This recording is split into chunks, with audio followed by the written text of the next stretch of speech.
ಪ್ರತಿ ಮನುಷ್ಯನ ಜೀವನದಲ್ಲಿ ಸಮಯಕ್ಕೆ ಅತ್ಯಂತ ಮಹತ್ವವಿದೆ.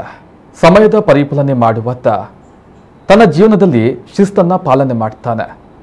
ಸಮಯ ಸೂಚಿಸುವಂತಹ ಕೈ ಗಡಿಯಾರಗಳು, ಗೋಡೆ ಗಡಿಯಾರಗಳು ಇನ್ನೊಂದೆಡೆ ಮೂಲೆಯನ್ನು ಸೇರ್ತಾ ಇವೆ. ಡಿಜಿಟಲ್ ಯುಗ ಬಂದ ಮೇಲಂತೂ ಸಾಂಪ್ರದಾಯಿಕ ಗಡಿಯಾರಗಳು ಕಣ್ಮರೆಯಾದವು. HMT, ನಾಯಕ್ಸ್, ವೆಸ್ಟರ್ನ್, ಜೇಮ್ಸ್, ರಿಕೋ ಇತ್ಯಾದಿ ಹೆಸರಾಂತ ಕಂಪನಿಗಳು ಮೂಲೆ ಸೇರಿದ್ವು. ಆದರೆ ಎಲ್ಲೊಬ್ಬರು ಮನೆಯೊಂದನ್ನ ಹಳೆಯ ಅಪರೂಪದ ಸಂಗ್ರಹಾಲಯವನ್ನಾಗಿ ಮಾಡಿದ್ದಾರೆ. ಈ ಕುರಿತು ಒಂದು ವರದಿ ಇಲ್ಲಿದೆ.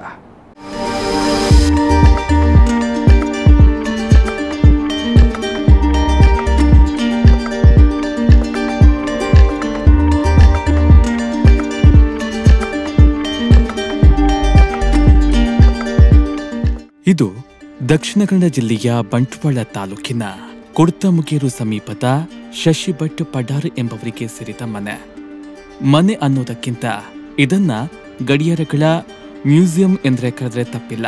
ಹೌದು, 120ಕ್ಕೂ ಮಿಕ್ಕಿದ 150 ವರ್ಷಕ್ಕೂ ಹಳೆಯ ಆಂಟಿಕ್ ಗಡಿಯಾರಗಳ ಕಲೆಕ್ಷನ್ ಇವರ ಬಳಿ ಇದೆ. ಕಳೆದ 15 ವರ್ಷಗಳ ಹಿಂದೆ ಹಳೆಯ ಮಾಡೆಲ್ನ ಗಡಿಯಾರಗಳನ್ನ ಮನೆಯಲ್ಲಿ ಜೋಡಿಸಿರುವಂತಹ ಕಾಯಕ ಆರಂಭಿಸಿದ ಶಶಿ ಭಟ್ ಬಳಿ ಇದೀಗ ಅತಿ ಅಪರೂಪದ 120ಕ್ಕೂ ಮಿಕ್ಕಿದ ಗಡಿಯಾರಗಳಿವೆ. ಒಂದೊಂದು ವಿಭಿನ್ನವಾಗಿದೆ. ನನ್ನ ಹತ್ರ ಸುಮಾರು ಒಂದು ದೇಶ ವಿದೇಶಗಳ ಸುಮಾರು 120 ಗಡಿಯಾರಗಳು ನನ್ನ ಸಂಗ್ರಹದಲ್ಲಿದೆ. ನಾನು ಸುಮಾರು 15 ವರ್ಷದಿಂದ ಈ ಗಡಿಯಾರಗಳನ್ನು ಸಂಗ್ರಹಿಸಲಿಕ್ಕೆ ಪ್ರಾರಂಭ ಮಾಡಿದ್ದೇನೆ. ನಾನು ಸುಮಾರು 2007ನೇ ಇಸವಿಯಿಂದ ಈ ಕಲೆಕ್ಷನ್ಸ್ ಪ್ರಾರಂಭಿಸಿದ್ದೇನೆ. ನನ್ನ ಸಂಗ್ರಹದಲ್ಲಿ ಈ 120 ಗಡಿಯಾರಗಳ ಪೈಕಿಯಲ್ಲಿ 8 ದಿನಕ್ಕೊಮ್ಮೆ ಕೀ ಕೊಡುವಂಥ ಗಡಿಯಾರ, ಆಮೇಲೆ 2 ವಾರಕ್ಕೊಮ್ಮೆ ಅಂದರೆ 14 ದಿವಸಕ್ಕೊಮ್ಮೆ ಕೀ ಕೊಡುವ ಗಡಿಯಾರ, ಹಾಗೆ 21 ದಿವಸಕ್ಕೊಮ್ಮೆ ಕೀ ಕೊಡುವ ಗಡಿಯಾರ, ಹಾಗೆ ವರ್ಷಕ್ಕೊಮ್ಮೆ ಕೀ ಕೊಡುವ 400 ದಿವಸಕ್ಕೊಮ್ಮೆ ಕೀ ಕೊಡುವ ಗಡಿಯಾರ, ಆ್ಯನಿವರ್ಸರಿ ಕ್ಲಾಕ್ ಅಂತಾರೆ ಇದಕ್ಕೆ. ಇದು ನನ್ನ ಸಂಗ್ರಹದಲ್ಲಿ ಇದೆ. ಗ್ರ್ಯಾಂಡ್ ಫಾದರ್ ಕ್ಲಾಕ್, ಅದು ಸುಮಾರು 7 ಅಡಿ ಎತ್ತರದ ಗ್ರ್ಯಾಂಡ್ ಫಾದರ್ ಕ್ಲಾಕ್, ಅದು ಮೇಡ್ ಇನ್ ಜಪಾನ್. ಹಾಗೆ ಇನ್ನೊಂದು ಗ್ರ್ಯಾಂಡ್ ಮದರ್ ಕ್ಲಾಕ್ ಅಂತಾರೆ ಅದಕ್ಕೆ, ಅದು 3 ವೇಟ್ ಕ್ಲಾಕ್ ಚೈಮಿಂಗ್, ಅದಕ್ಕೆ ಗ್ರ್ಯಾಂಡ್ ಮದರ್ ಕ್ಲಾಕ್ ಅಂತ ಹೇಳ್ತಾರೆ ಅದಕ್ಕೆ. ಇದು ನನ್ನ ಸಂಗ್ರಹದಲ್ಲಿದೆ.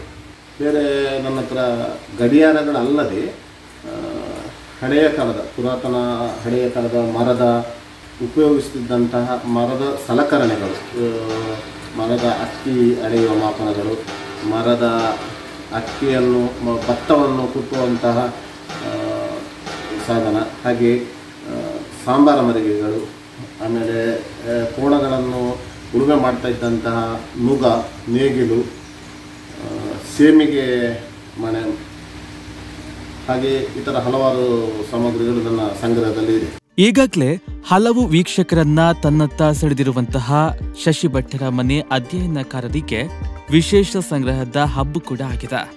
ತನ್ನ ಸಂಗ್ರಹವನ್ನ ಇನ್ನಷ್ಟು ಜನರಿಗೆ ತಲುಪಿಸಬೇಕೆಂದುಕೊಂಡಿರುವಂತಹ ಶಶಿ ಭಟ್ ಮನೆಯಲ್ಲಿಯೇ ಸಣ್ಣ ಮಟ್ಟದ ಮ್ಯೂಸಿಯಂ ಮಾಡಲು ಸಿದ್ಧತೆಯನ್ನ ನಡೆಸಿದ್ದಾರೆ.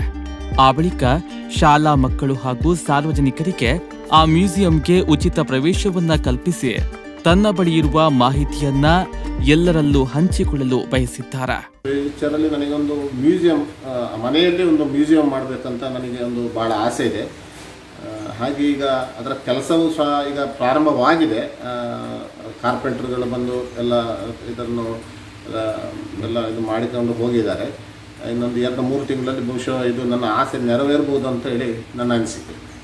ನೋಡಲಿಕ್ಕೆ ಬರ್ಬೋದು, ಶಾಲೆ ಮಕ್ಕಳು ಬರ್ಬೋದು. ಈಗಾಗಲೇ ತುಂಬ ನ್ಯೂಸ್ ಚಾನಲ್ಗಳಲ್ಲೆಲ್ಲ ಇದು ನನ್ನ ಈ ಕಲೆಕ್ಷನ್ಸ್ ಇದು ವೈರಲ್ ಆದ ನಂತರ ನನಗೆ ತುಂಬ ಶಾಲೆಗಳಿಂದ ನೋಡಲಿಕ್ಕೆ ಬರ್ಬೋದಾ, ಹಾಗೆ ಪ್ರೇಕ್ಷಕರು ನೋಡಲಿಕ್ಕೆ ಬರ್ಬೋದಾ ಅಂತ ಹೇಳಿ ಕೇಳ್ತಾರೆ. ಖಂಡಿತ ಯಾವಾಗ ಬೇಕಾದರೂ ಈ ಕಲೆಕ್ಷನ್ ಬಂದು ಅವರು ಮುಕ್ತವಾಗಿ ನೋಡ್ಬೋದು. ಅದಕ್ಕೆ ನಾನು ಫ್ರೀ ಮಾಡಿಕೊಂಡು, ಯಾರೇ ಬಂದರೂ ಅವರಿಗೆ ಫ್ರೀ ಮಾಡಿಕೊಂಡು ಅದನ್ನು ನಾನು ಸಂಪೂರ್ಣವಾಗಿ ಅವರಿಗೆ ಅದರ ಮಾಹಿತಿಯನ್ನು ಕೊಡಲಿಕ್ಕೆ ನಾನು ಸದಾ ಸಿದ್ಧನಿದ್ದೇನೆ ಅಂತ ನಾನು ಹೇಳಲಿಕ್ಕೆ ಬಯಸ್ತಾ ಇದ್ದೇನೆ. ಇನ್ನು ಹಳೆಯ ವಾಹನಗಳ ಕಲೆಕ್ಷನ್ ಕೂಡ ಈ ಮನೆಯಲ್ಲಿ ಇದ್ದು, ಇಡೀ ಮನೆಯೇ ಒಂದು ವಸ್ತು ಸಂಗ್ರಹಾಲಯವಾಗಿ ಮಾರ್ಪಟ್ಟಿದೆ. ವಿದೇಶದಲ್ಲೂ ನಿರ್ಮಾಣವಾಗಿರುವಂತಹ ಗೋಡೆ ಗಡಿಯಾರಗಳು ಇವರ ಬಳಿ ಇವೆ.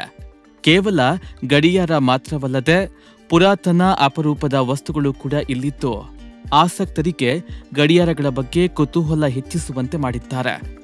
ಕೃಷಿ ಕಾಯಕದ ಜೊತೆಗೆ ಅಪರೂಪದ ಸಂಗ್ರಹದಲ್ಲಿ ತೊಡಗಿಕೊಂಡಿರುವಂತಹ ಪಡಾರು ಶಶಿ ಭಟ್ ಅವರ ಈ ಹವ್ಯಾಸ ಇತ್ತೀಚಿನ ಮಂದಿಗೆ ಹೆಚ್ಚು ಕುತೂಹಲಕಾರಿಯಾಗಿದೆ. ಬ್ಯೂರೋ ರಿಪೋರ್ಟ್, ನಮ್ಮ ಕುಡ್ಲ ನ್ಯೂಸ್ 24x7 ಮಂಗಳೂರು.